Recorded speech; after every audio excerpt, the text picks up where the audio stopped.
Hi there, my name is Philip Ideson. I want to welcome you to the Art of Procurement podcast, the podcast that helps you, a forward-thinking procurement professional, position yourself and your team to proactively take advantage of the revolution that's taking place in procurement today. By interviewing industry trailblazers and sharing insights from our own experiences, my team and I pull back the curtain and shine a light on the strategies, tactics, and tools that procurement teams are using to elevate their impact. And today on the podcast, I'm joined by my good friend Brian Peters.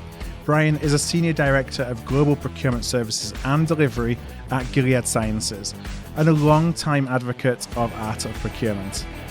In today's conversation, we talk about relationship building, both externally and internally. We spend a lot of time discussing the importance of humility in fostering relationships, especially with our suppliers and prospective suppliers. I asked Brian about whether we should be considering buyer codes of conduct, which is something that I mused about in a recent Procurement 6 episode. And towards the end of our conversation, we started to discuss measuring an ROI for the time invested in building specific relationships as a way of helping determine where our time is best spent. And then how Brian and his team are approaching testing this hypothesis in the real world. It's a really interesting conversation. I hope you enjoy it as much as I did. So let's go straight into it, where I start by asking Brian if he found procurement or if procurement found him. Oh, Phil, first some context. I hail from a cozy Canadian town of about 550 folks, and I spent many frosty winters shoveling snow and dreaming of warmer days. And I'm talking about minus 45 degrees Celsius frosty, by the way. My heart was set on kind of discovering the world beyond, meeting new faces, embracing the adventures of life and warmth. So you might catch me saying things like "you bet" or "right on," or generally losing my corporate persona, hopefully with a charming flair. So please bear with me. I was thinking, I feel like you and I met in 2015 at an event in San Francisco or thereabout. Yeah, it was. I think it was back in, there was the Silicon Valley sourcing leaders, perhaps, when there were a group of people that would get together. And I was living in California, in Southern California at the time, and would come up to Northern California, just when I started the podcast. So I wouldn't be surprised if it was kind of one of those events. It was a fascinating time. And to me, you were quite obviously ahead of the curve. And I felt like I was witnessing something special. I think memory test here for me. I think like Stan from Scout was there, Stephanie from Tealbook, maybe Matthias from what's now Digital Procurement World. My memory might be off, but I just recall meeting you and thinking, overall that this was the beginning of something. And I'm honored to be here. I'm a little bit nervous living up to the incredible individuals you've had on the podcast. Also somewhat concerned that I might say something too outspoken or controversial, if that's possible for procurement. But we'll try and keep you on the straight and narrow here. Yeah. So to your question, my procurement journey started unexpectedly. After a year of undergrad studies and trying various odd jobs, from forklift driving to helping create code for courier dispatch software, I was tasked with making some company purchases, and surprisingly, I enjoyed it. It led me to meet new people, work on very fascinating projects, and my path took me through a cross-section of industries, from ambulance manufacturing to municipal government, telco and tech. Did a startup, but ultimately now with the biopharma sector with Gilead Sciences. So you've touched a number of different industries, and I'm always interested how municipal, public procurement differs from private, if you will, corporate procurement. What would you say were some of the differences you experienced going from one to the other? Public procurement is a whole another animal. I think it's a great proving ground. You have all of this exposure, and the reality of taxpayer money as the source for spending requires this deep rigor in the process. But it can be pretty slow moving. There's tendering, public-private projects, the disclosure and public consultations. They seed disciplines, and I think as a practitioner, you accrue these reps of dealing with the variety of say, voices and influencers. And it means the most logical plans driven by the administration can be subject to a lot of influence from other, let's say, angles and motivations. But you meet a lot of interesting people and get this diverse exposure to projects. And there's some really talented people there that are committed to supporting, the local government and the taxpayers. So I did everything from negotiating Wi-Fi spectrum a long time ago, rugged laptops for police cruisers, land deals, construction. I got my first Oracle negotiation, which has to be a rite of procurement passage, right? Right. And now at Gilead in Biopharm, it's different. We have maybe like public procurement, you have a sort of mission in supporting the taxpayer, but now this mission is so front and center, improving global health. Gilead's not a household name, but it is incredibly innovative, productive, and in my very biased view, one of the best places to work that you could find. We've done incredible things.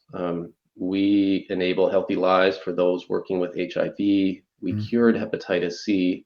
We're pioneering groundbreaking cancer treatments. It's inspiring to work around colleagues who have committed their life's work to curing diseases like HIV and breast cancer.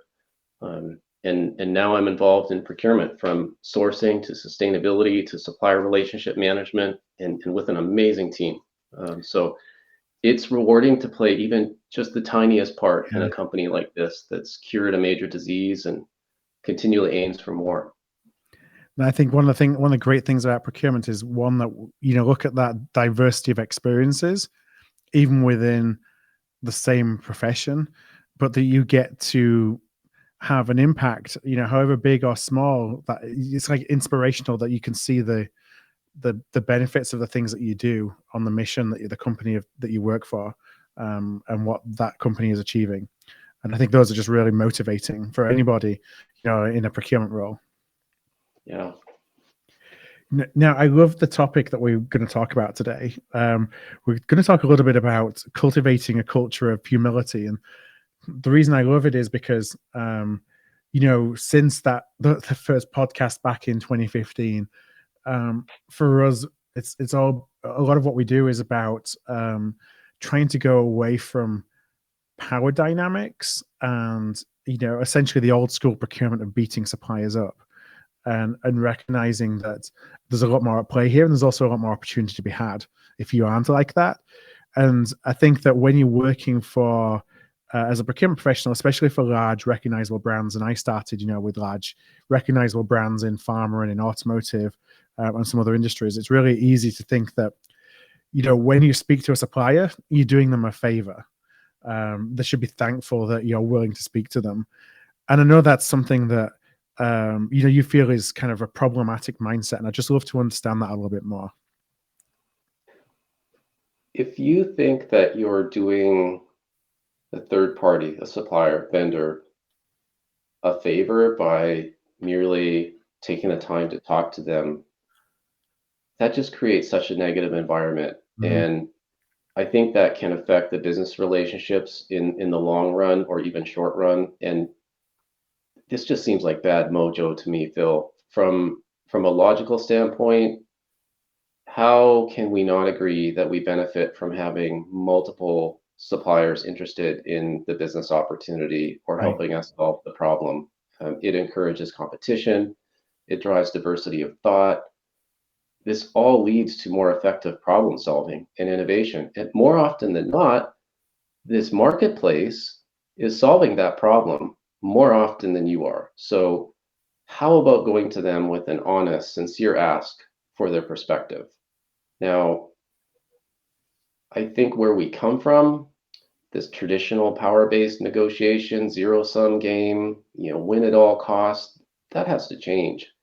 That mentality, as I said, negative outcomes, bad mojo, if you will, but it hinders collaboration. These old days, I'm picturing, the classic old school procurement leader, right? Went through, say, the Carras negotiation training, has an Art of War book on the shelf, super eager to impress someone with a game theory approach.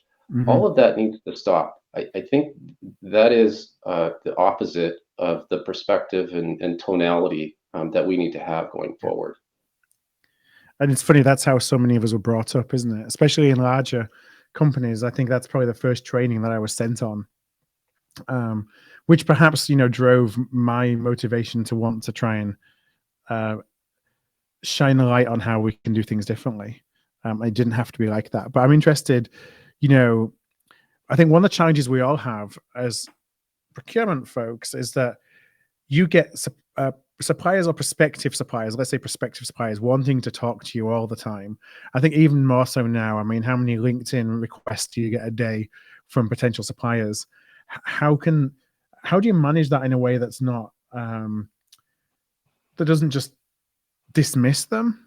In a way that even if somebody's not right for you now, you're not necessarily just going to disregard, ignore, pretend that they didn't exist. I think it's really, really hard. And I'm really interested in how you kind of approach that. There are real people on the other end of these engagements, right? And I think approaching them with some sincerity and openness, that equals stronger partnerships, opportunities down the road.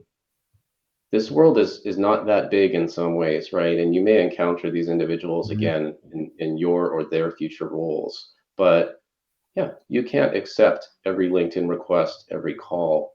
I think you had your March 10th episode, you talked about outside in accountability and the importance of transparency and accountability.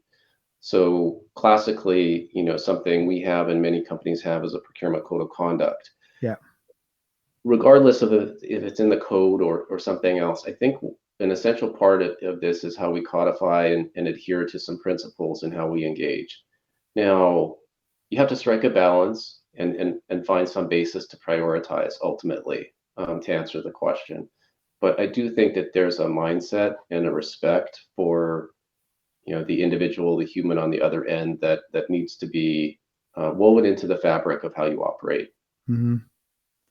Do you think, because in that, I think it was in the Procurement 6 I was talking about, do we give ourselves a code of conduct so that suppliers or prospective suppliers have expectations of the way that we operate? Like, for example, that if you're invited to an RFP, you have a chance of winning the RFP. And things that just are they send signals. Do you think it's possible? Like, should we be thinking in that way of setting our own kind of, having a code of conduct for the profession in a way that other people outside the profession should expect that they can deal with us, or even doing it on a company by company basis?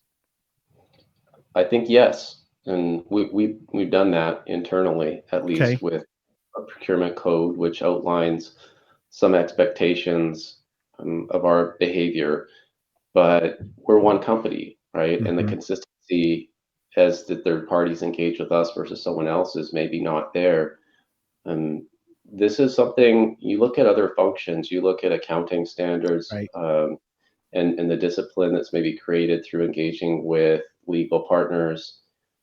Procurement is complex. It's being understood more and more now, I think, by leaders. The pandemic and the supply chain crisis have obviously awakened a kind of consciousness, and we need to help ourselves by creating a better baseline for how we operate, how we engage, how we make decisions, how we communicate, right? And maybe some disclosure about how we're going to operate, including perhaps some disclosure that we may not be able to respond to every inquiry, but here's the basis for how we respond. I think that helps. I think that the business development, sales organizations, they get it, and I think they respect us if we're communicating some clear, basis for engagement. Yeah. Do you make that code of conduct public, or is that something just within your team? For now, within our team, we're relatively early into the application of this, and that question has come up. We haven't clearly answered it yet, but it's a good question and one to think about. Yeah, I see that as being when we talk about being a customer of choice, I know you said, you're one company, and obviously we're a much bigger profession, but I think that those are things that any organization, should they, get to a point where they're comfortable doing it, sharing it publicly, it's a really strong signal to being a customer of choice. Obviously you have to abide by those, but just putting it out there shows that commitment to, to good practices, to acting ethically, to communicating, to transparency, all the other things that may be in a code of conduct like that. The last thing I'll say here, Phil, is that we've all, in the procurement function experience, I think what we call in the business is the backdoor sell, right? Mm-hmm. So selling organization will go to their contact. They'll call them, their champion that they're trying to develop an executive, an old relationship, right? And knock through maybe a no that procurement has represented. The more transparency I think we create within our own organization, then they understand how, the intake funnel works, how the conversations can be created. And I think that helps everyone operate from the same, with the same compass. Yeah, I think that so many times when people go around procurement, it's a procurement problem. It's not a stakeholder problem. And what I mean by that is because we're not necessarily providing the environment, the service, the whatever it is that enables stakeholders to get what they want or what they feel they need, and so they just go around it because like I've talked for a lot of years around, you have to provide a service that people want to work with, as opposed to just lament the fact that they're not working with you. Agree. I know that's difficult because sometimes there will be conflicting desires. A supplier who wants to go around you because they want to sell something at a price point that's not necessarily competitive, and so there's no kind of perfect answer. But we could probably help ourselves sometimes. What I worry about, okay, so one more thing here. What I worry about is the default, delete no to these cold calls or reach outs. And what if in there is, the startup, the most innovative, approach, good or service from a small company that perhaps has not done business, you don't know of them, but they really have something that's worth listening to, right? Or well, how do I say this? Also is, the reality that we have important goals around small, diverse supplier utilization. And if we really believe in what we say around the merits of inclusion and a diverse conversation and supply base, you need to make sure you're spending time reviewing, these reach outs, and making sure that you give them a bona fide opportunity to talk, or clarity around which conversations you'll have and when versus not. Yeah. Can you talk a little bit about kind of your approach to building deep relationships with suppliers and the business? Because I think that's really, that's a big part of it. Plays into talking about, the respect, the code of conduct, ultimately trying to drive relationships, to drive collaboration. And some procurement folks may say, well, in my environment, that's not possible. How do you kind of go about building for relationships? I'm so excited about this point right now. You catch me at a time where I'm in, the first year of a new remit in my work life, and it happens to include a central sourcing team and SRM. And I want to prove out this bridge between the modality of a discrete sourcing event and the ongoing nature of the relationship between two companies. And these have to operate in harmony with each other, as does the relationship with the internal business partner. In this digital world, Phil, it's funny what's happening to us. Our lives are now digital, our friends and work, often virtual, and anything you could ever want or know is just a click away. And experiencing the world through secondhand information isn't enough. ChatGPT is not enough. Yeah. If we want authenticity and to reach our full potential, we have to initiate relationships, create and accrue real life stories or repetitions that come from in-person engagements, and I'll go back to you and shine the spotlight on your good work. Episode 525, I heard only 40% of procurement organizations think that they're regarded as a business partner. Mm-hmm. And this acceptance that our processes are broken, which to some degree I agree with. And some of this may not be completely our fault. You talked about this requirement often where there are approvals from 5 different functions in order to spend. And we and those 4 other functions often get blamed individually and collectively. And often it can be procurement because we have the quote unquote intake. I think transparency is a big part of the answer. And you said that. From a nuts and bolts standpoint, we need the workflow engine. We need to bake some standard workflows that make this transparent across our multiple 5 functions, let's say, but also such that the stakeholder can see where the conversation is if we're talking about, a individual request for support. But we have this fascinating position in, I say often, the swivel chair of pivoting to your internal business partner, knowing, understanding them deeply, pivoting to the external community and knowing and understanding them, and bringing these 2 parties or relationships together. And it can be done. I know it can be done. Do you think it can be done? So as I think about, sourcing process has a beginning, a middle, and an end, and the end is typically a contract is signed. And then implementation, maybe procurement's still involved in implementation, but oftentimes it's get pushed. And so that view of this is the end of a sourcing project, I've got to move on to the next sourcing project. Is sourcing itself a vehicle to, does that stop us from thinking about long-term supplier relationships?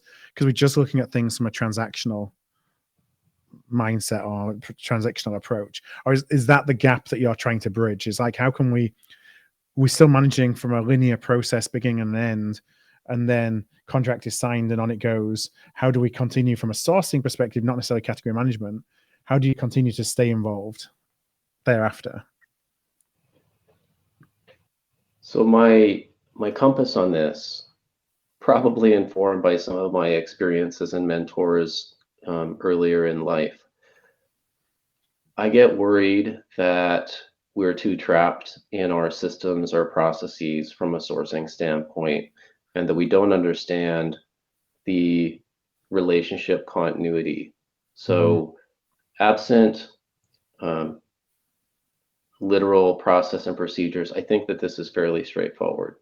It is connect with the individual on the other end of the relationship or the opportunity and talk with them outside of your Ariba tool, your Coupa tool, your Workday tool, and communicate the problem, the situation, the context, right, before the sourcing event, let's say, and at the close of the sourcing event, have a similar conversation, right, to explain the outcome of perhaps that sourcing event, but also set the tone for the relationship that you want to exist outside of the sourcing event. And of course, if this is a supplier, an area, a category that's prioritized, ensure whether it's the sourcing team or the category management team, that there is clarity on who's picking up the baton and staying connected with that relationship.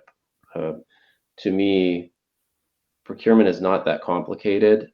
It is have coffee with the suppliers once or twice a year, do the same with your internal business partners, and broker the right connections and relationships.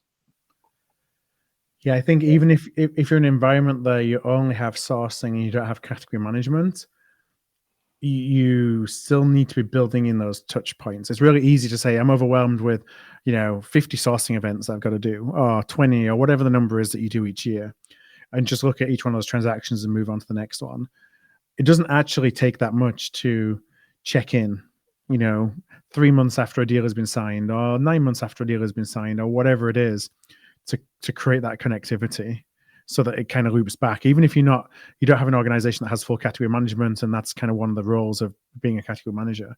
Even if you're just in a sourcing environment, there are still things you can do, and that's as much a mindset thing as it is. Yeah. It's just recognizing that your involvement doesn't end when that deal is signed. The playbook is straightforward, and I think it's time tested. Go have a cup of coffee twice a year with the rep of the supplier, foster open communications, listen to their guidance on the problem and how to solve it, negotiate fairly, right? Go have lunch with the business, show up at their staff meetings, help them with something, anything, offer recommendations on their strategy after you get the insights from the supplier at the coffee chat, and communicate effectively and assertively as well. How much time do you spend with suppliers who, so let's say you have done some supply development for an RFP that's coming up, they've been involved in the RFP, they haven't won, and so therefore they are not a supplier to you. Do you still stay connected with them? I think you should strive to do that.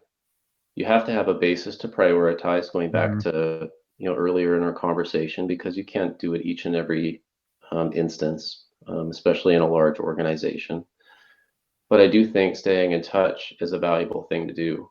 Yeah. The kind of things that you learn outside of the sourcing process, if you're listening, if you're asking open-ended questions, it can be incredibly insightful. If you just let these people talk, again, they're solving this problem more often than you are, right? If you're asking them honest questions, right? Do you think we're asking the right questions? Are we going about this the right way? How have you seen other customers do this? You learn so much. Right? And asking these questions outside of, say, a bid defense or in front of the other stakeholders, these representatives in front of their other colleagues, have to answer and stay within a certain zone there. And I think getting out of that for, again, let's let our guard down over a cup of coffee and just talk. Have to make time for these things. Yeah. I think about some of my strongest relationships that I had, and they were with suppliers that didn't win the business, afterwards. And maybe that's because of the way, the respect that you communicate and work with those suppliers through the process, so they didn't feel like they're, dupes at the end when they don't win the business. But because, like you say, you have to prioritize. You can't spend all the time with everybody you might want to.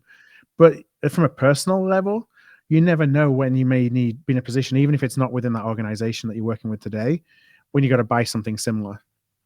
And, when you might want to come back to that person. And now you've got that relationship with that organization, with that person. There's a lot of insights to be gained from those conversations that you don't get through, searching Google for market intel. Yeah, but here's the rub, though. I do think large companies especially, right, where you have many, many people involved, you need to build metrics. And for example, right, that down to a supplier contact level, and I'll call this CRM for SRM, right, for sake of conversation, and that just intuitively makes sense for a lot of people.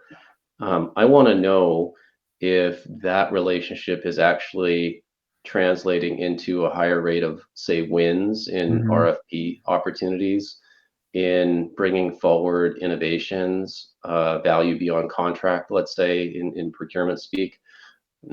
We need to have some data to gauge how we're doing down at this relationship level. And I think I'll use a sports analogy, right? I know not all the listeners are from North America, but baseball is famous for this advanced analytics and something called sabermetrics, right? And I do think that there's a similar application to the procurement landscape and understanding how other parties are doing in these business opportunities, and being able to slice and dice this based upon a geography, a category, internally, how are they doing with different parts of your business?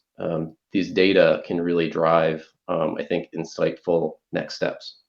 So essentially trying to look at an ROI on a relationship, is that kind of the thinking? Yeah, I think that's a fair way to put it. Which is fascinating, as you think about how to prioritize your time, that you have data-driven ways to at least guide you. Now, how do we even go about starting to build something like that? Yeah, so I'll share something that I've asked my team to do, and I believe it's going to work.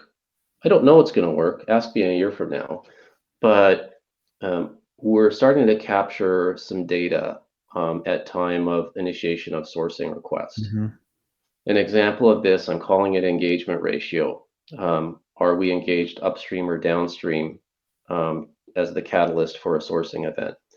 And my thesis here is that if we're engaged upstream, or say early, time of budget, time of business plan, versus late, for example, legal received the contract request before they came to procurement, I think that the savings will be higher.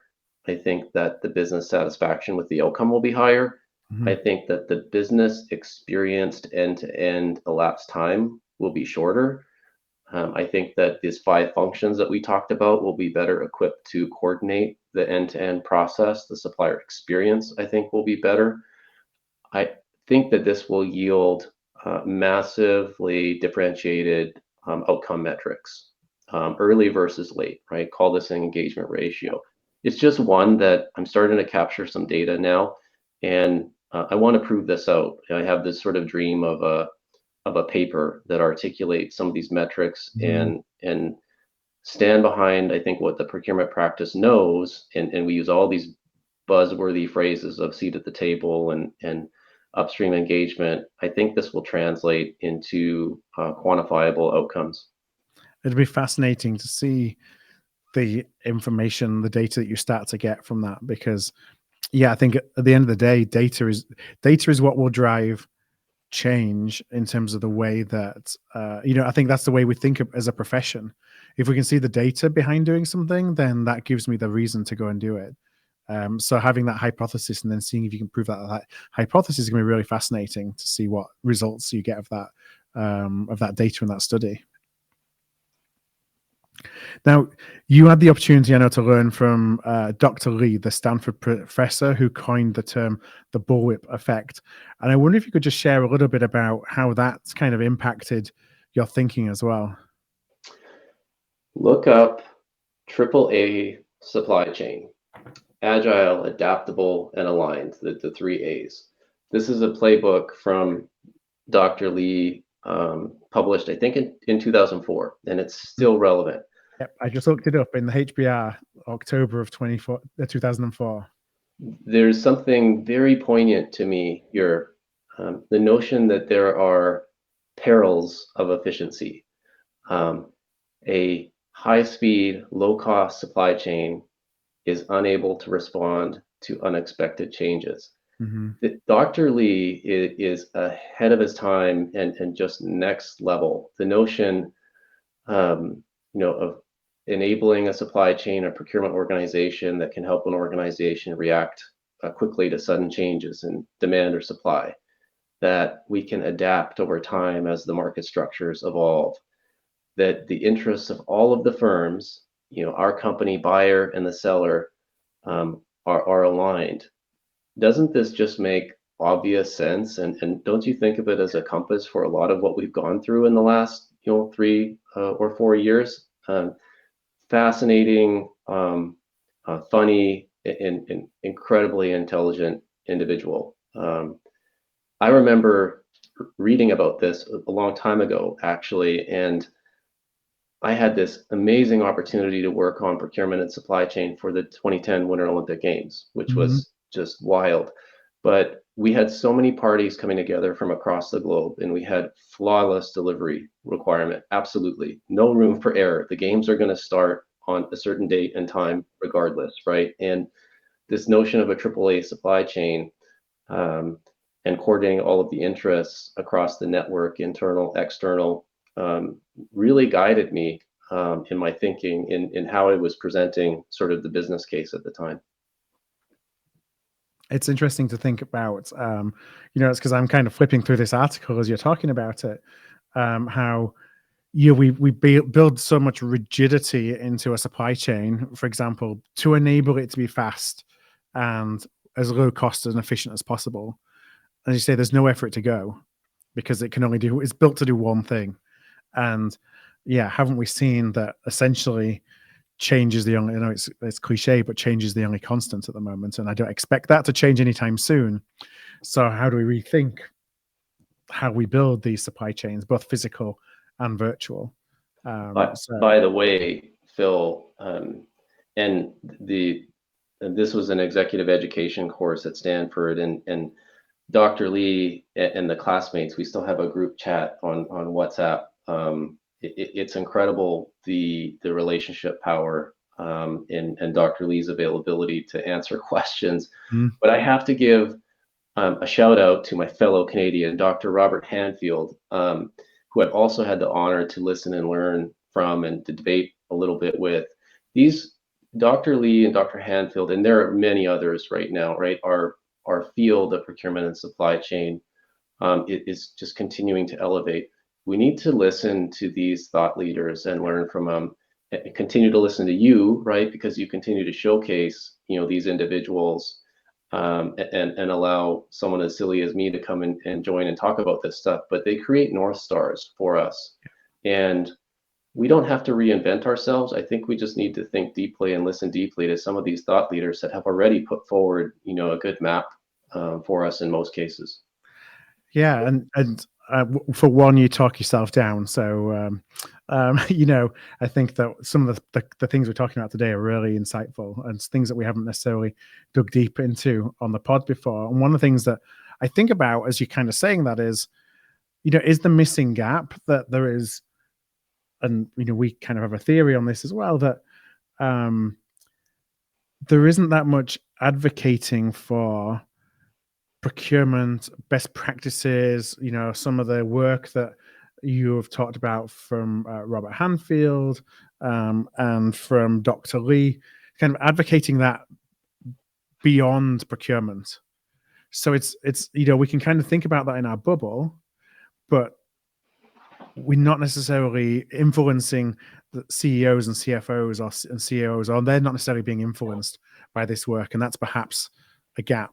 And I'd love to know how you kind of react to that, because that's what I see as we need to be advocating, and who we is, I'm not sure, but as a profession, there needs to be advocating for what we can do to a more senior level. So there's changing expectations of how we can support business. Yeah, we, in the bubble of procurement, spend a lot of time talking about ourselves. Mm-hmm. And I think falling victim or creating a victim mentality, and we need to be more assertive. Yeah. We need to level up and get out of our bubble. The opportunity is there. I think people are waiting for us. This thing I hear often, which makes me want to vomit, the notion of creating or motivating the seat at the table being enabled for us. Yeah. Go sit down at the table. Mm-hmm. Go create your own meeting and invite the stakeholders to it. Put a proposal forward. People will listen, right? Ask for feedback. I think that there is much bigger opportunity than we think there is. And we don't need to be so insular, in my humble opinion. Yeah, I think take control. Like, recognize that you have probably more power. And when I say power, not in the power dynamics mode, but in the ability to drive change or to be with the things that you want to be, we have more power within us to do that. Then I think that victim mentality is right. And perhaps, because I hate that term, seat at the table as well. And it feels sometimes that it's aspirational from folks who feel like they're not there, but actually I question, do they want to be there? Going into that victim mentality again, because there are always routes to get in front of. Well, not all. I mean, maybe you're in an organization where the leader is extremely restrictive, and I've had, my fair share of bad bosses in the past. So I don't want to be just, too generic. But more times than not, there are routes to be visible and to have those conversations rather than just waiting for it to happen. I honestly feel like it's a new day. I think there's a notion of a challenger persona that we can go to the table with respect, and there's always a way to comport yourself and knowing the situation, the moment, and the timing. It's not always, a very vertical navigation, but we do need to go forward and claim that seat, right? Assert ourselves in the conversation, because there are few other functions that sit in this swivel chair, if I can go back to that analogy, that if we're doing our job well, and we need to make sure we're doing that before we go assert ourselves, we should understand the business as well as they understand themselves. Sometimes better if we're really listening and working around their org, swivel to the market and understand how this problem has been solved before successfully. Go sit down at the table and bring that information forward. I think you will gain an audience and a heck of a lot of respect for your value for the company. You can be an engine for value creation. So how do we scale this then, and scale this thinking? Like, what are every team has a lot of different styles, a lot of different personalities. So how do you think about motivating and advising your team when it comes to scaling some of these things that you're passionate about? Start small.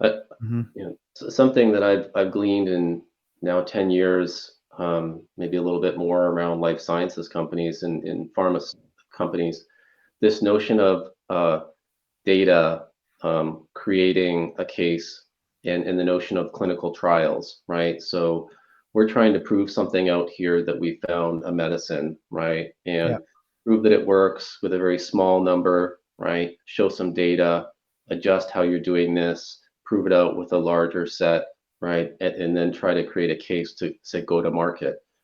I think a similar approach can be taken almost in any instance where you're looking to prove something out, create some passion, gravity around something, and scale it. Earlier we were talking about Dr. Lee and the bullwhip effect. Is there such a thing as an internal bullwhip effect that procurement should be aware of? Yes. So I have a 70% finished white paper from a few years ago, and I want to ask how Dr. Lee for a forward. The working title is the leadership bullwhip, and probably need to retitle that. Sounds a little off-putting, and I don't want to get fired. But long story short, the principles of the supply chain bullwhip, in my view, totally apply to executives and leaders who are not conscious over the ripples of their words or even body language. We need to avoid this massive overreaction that can be created by a single data point, a word, that body language from an executive. We've all been in those meetings. Instead of focusing on that single data point, creating a mindset of a holistic drive to understand the interests versus the issues, drive a more informed definition of what we're talking about before you initiate. We all have this tendency to skip spending time on the problem statement, right? Especially in front of an executive or a leader. It takes a lot of courage to ask a clarifying question to your, CXO, right? But it's important. I've seen this multiplier effect of teams coming out of those meetings with one data point and creating projects and task forces, right? When really it may have been a statement to create some tension in the system, right? Or to elicit some feedback. Yeah. So this bullwhip effect, I think, really applies internally in organizations.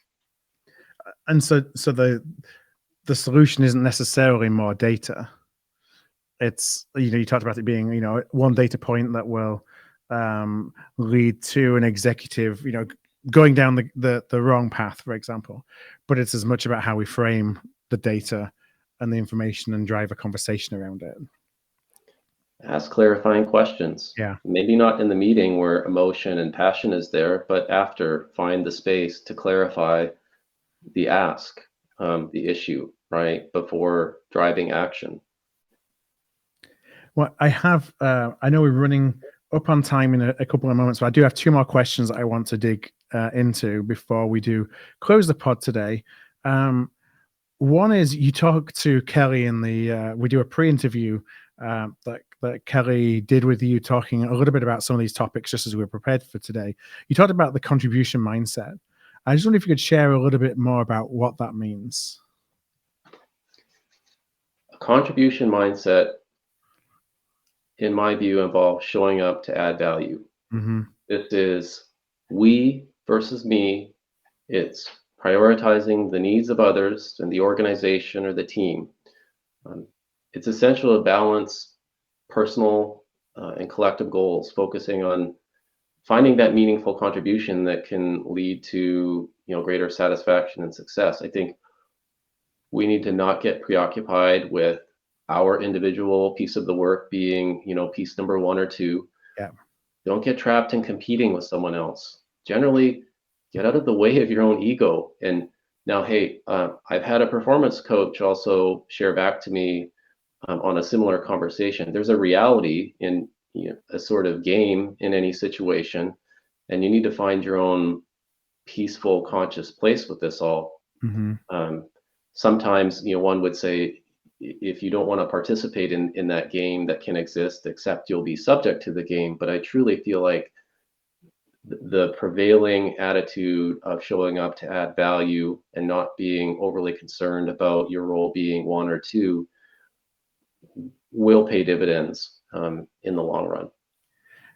Now, as a leader, is that something that you can encourage through objectives, or is it really a personal mindset that an individual has to take? Because I think about objectives are often what drives that thinking about me rather than thinking about we. So do you feel there's something you can do on objectives that lessen that, or is it, like I say, it truly has to come from within? I think you set the tone with your leadership approach, Mm-hmm. right? My compass on this, we've all experienced, say, call it the old school, where leadership is, having a balance of power, experience and knowing what good looks like, and simply telling people what to do. I think the reality now, there's this mosaic of needing to have integrity, that vision, influence, power, sharing, praise, having self-awareness, listening first and speaking last, and empathy, right? And somehow in these goals, you need to have a more robust statement over the goal, down to the deliverable level, leading lagging indicators, creating that deeper goal alignment than a top line simple statement. Yeah. Does that make sense? Yeah, I think that I definitely think that you set the example. I think sometimes it's hard, when I think about when I had my objectives, I would be focusing on my objectives, but I would always have this mindset that, and I know I've talked about this on the pod before. If you can check all the boxes of your objectives and be the number one in all the different areas, but if you don't have the relationships behind that, then you're still at risk, for example, because ultimately the people that are making decisions about your future are doing it based on relationships and what they feel in how they work with you. And then they'll go back to the data to validate that. Well, and Phil, I have to shine the spotlight back at you. You had Steve Wozniak on a pod. Now I can't remember the episode number. Yeah, a long time. It was good a few years ago, but yes, it was a big coup for us. Yeah, driving down and empowering folks, or Daniel Pink in this book Drive, which I think many people have read. Motivation, right, being autonomy and mastery and purpose, right? Mm-hmm. Enabling the individuals to ultimately be responsible for their own motivation, right? And leaders creating an environment for folks to be successful and pushing down decisions, creating clear roles, career paths, and making the work and the why crystal clear, being a part of the leadership role, and generally rooting out ambiguity, right? And so here's a mini rant, right? I honestly feel ambiguity is a tell, right? It's a tell that individuals, one or both, they don't deeply understand an area, right? Hence, they haven't been able to clarify it. Or, and I think the next one's worse, it's a defense tactic to avoid creating change or disrupting the status quo. Yeah. And I think this whole narrative of being good at working with ambiguity, that just perpetuates mediocre performance. It's also a tell of not being a high performance team, in my humble view. Interesting. Yeah, it's and I can definitely see that. We talk a lot about showing up with data and showing up with information, and how, one of the great ways to build a relationship with somebody is to bring differentiated insights, based off information that you have, so that you're seen as being somebody who's really can add value strategically, as opposed to running a process. That's not always possible. And I know that as we kind of wrap around this, think about it from a humility perspective, part of that humility is sometimes being able to admit that you don't know something, or that something that's an objective can't be achieved. That's difficult for procurement sometimes. So I just wonder if you could give any advice on how you think about that, how you mentor and encourage your teams to think about speaking with, whether it's a supplier, whether it's stakeholders, when you don't have the information that they want. Oh my gosh, Phil, you're going to trigger me here. So here's a story, right? Imagine my new manager and a new VP, and this is a long time ago. VP asks me, what of procurement's prior year savings can be factored into a budget haircut exercise? I say, none of it. Mm-hmm. The death stare from my new manager and the jaw drop from my VP. Imagine it. But we ended up getting real about procurement savings and making these numbers believable to the finance and business community, and we're better for it, right? I think honesty has to be there if we really want to progress, right? It may not be pretty in the moment, right? But I think people will respect, and I think you create a reputation. You have to find your moment, right? This is not each and every conversation where you want radical honesty. But if you don't know something, and I've seen, savvy executives walk people into the corner in conversation. If you don't know something, do not fake it. This fake it till you make it. You need to understand the context on that narrative. I think honesty will benefit you, in these situations where you're not sure.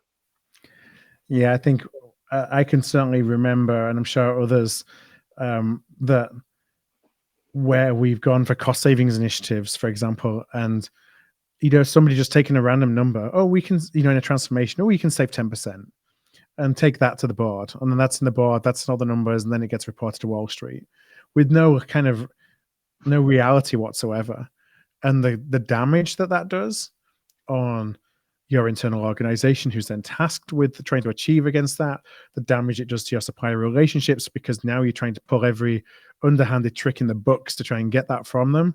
It just leads to, a lot of carnage. Here's another one, Phil, that's coming. Navigating this ESG tsunami, right? We need to embrace honesty, transparency, and collaboration as we tackle all of these challenges of sustainability and accountability that are coming. We have SEC reporting, we have UK obligations that are impending. We have to get the right people involved here. Get your controllership team involved, get the accounting individuals to tell you about the integrity and seriousness involved in public reporting. Thankfully on this one, accounting standards are coming into play, but these external regulations, the relatively speaking, early stage of, say carbon supply chain accounting, we have to be very careful not to misrepresent the depth of our understanding right now. Well, and it's one of those easy things where, I think back 10 years ago when reporting in these areas was, putting together a spreadsheet and then doing some extrapolation, and that's good enough. That doesn't fly anymore, does it? Right. Well, Brian, I know it's time to wrap up, and it's been a pleasure. We've talked about doing a pod for a long time, and I'm so happy that we're able to make this happen today. I've loved the last 55 minutes of the conversation.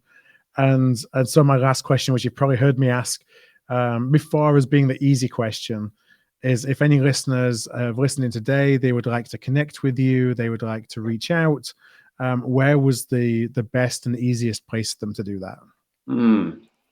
So I'm a bit of a nit in that I like to legitimately know my connections or at least recall our engagement on LinkedIn. Um, and I'm a bit of an old dad here protecting my free time for things like building Lego or sandcastles at the beach. Yep. That said, if you want to meet up to deep dive on something and you're not a purveyor of rhetoric or a sales pitch, i.e., please don't lead with seat at the table, value beyond Yep. savings, procurement, ROI transformation, DM me on LinkedIn. Come visit me in Foster City. I'll buy you coffee at Gilead's campus and show you an epic view of the bay. Gilead and our campus is a massive hidden gem, and we have the best coffee. So those who want to deep dive with me, I'm happy to do that. I want to thank you so much today for joining us, and I look forward to talking to you again soon. So till the next time, take care. Thanks for having me, Phil.